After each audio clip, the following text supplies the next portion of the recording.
வணக்கம். இன்னைக்கு நாம பார்க்க போற திருப்புகழ் மலை மேல இருக்கக்கூடிய எல்லா முருகனுக்காகவும் அருணகிரிநாதர் பாடினது. இந்த திருப்புகழை பாடும்போது வாழ்க்கையில இடையூறுகள் நீங்கிடும். உங்களுக்கு எந்த மலையில இருக்கக்கூடிய முருகனை பிடிக்குமோ அந்த முருகனை பார்க்க போகும்போது இந்த பாடலை பாடலாம். ஏதாவது ஒரு நல்ல விஷயம் ஆரம்பிக்கிறீங்க அப்படின்னா கூட இந்த பாடலை பாடி முருகனை தியானிச்சுட்டு துவங்கினீங்க அப்படின்னா இடையூறுகள் தடைகள் எதுவும் வராது, நல்ல விதமா நடக்கும். அதனால பலன்களும் முருகன் அருளால ரெட்டிப்பா கிடைக்கும். இப்ப இந்த திருப்புகழை பார்க்கலாம்.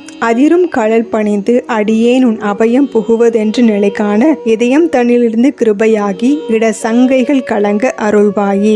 எதிரங்கொருவரின்றி நடமாடும் இறைவன் தனது பங்கில் உமைபாலா அது எங்கிலும் இருந்து விளையாடி பல குன்றிலும் அமர்ந்த பெருமாளே. இதோட பொருளை பார்க்கலாம். அதிரும் கடல் பணிந்து, அதாவது ஒழிக்கக்கூடிய வீரமான உன்னுடைய பாதங்களையே பணியும் அடியேனாகிய எனக்கு அபயம், அதாவது போக்கிடம் அப்படிங்கிறது உன்னுடைய பாதங்கள் தான். அந்த இடத்துல அபயம் புகுவதென்று நிலைக்கான, என்னுடைய மெய்யான நிலைக்கான எனக்கு கிடைச்ச ஒரே இடம் உன்னுடைய பாதங்கள் தான். இதயம் தன்னிலிருந்து கிருபையாகி நீ என்னுடைய இதயத்துல இருந்து கருணையோட இடர் சங்கைகள் கலங்க, என்னுடைய இடர்கள் என்னுடைய சந்தேகங்கள் அழிந்திட அருள்வாயே. எதிரங்கொருவரின்றி நடமாடும் இறைவன், அதாவது தனக்கு நிகரா யாருமே இல்ல அப்படிங்கிற மாதிரி நடனமாடக்கூடிய சிவபெருமான் தனது பங்கில் உமைபாலா, அவருடைய உடல்ல பாதியா இருக்கு உமையினுடைய மகனே, அது எங்கிலும் இருந்து விளையாடி எல்லா திருத்தலங்களிலும் நீதான் நிறைஞ்சிருக்க, பல குன்றிலும் அமர்ந்த பெருமாளே, பல குன்றுகளிலும் நீதான் நிறைஞ்சிருக்க அப்படின்னு சொல்றாரு.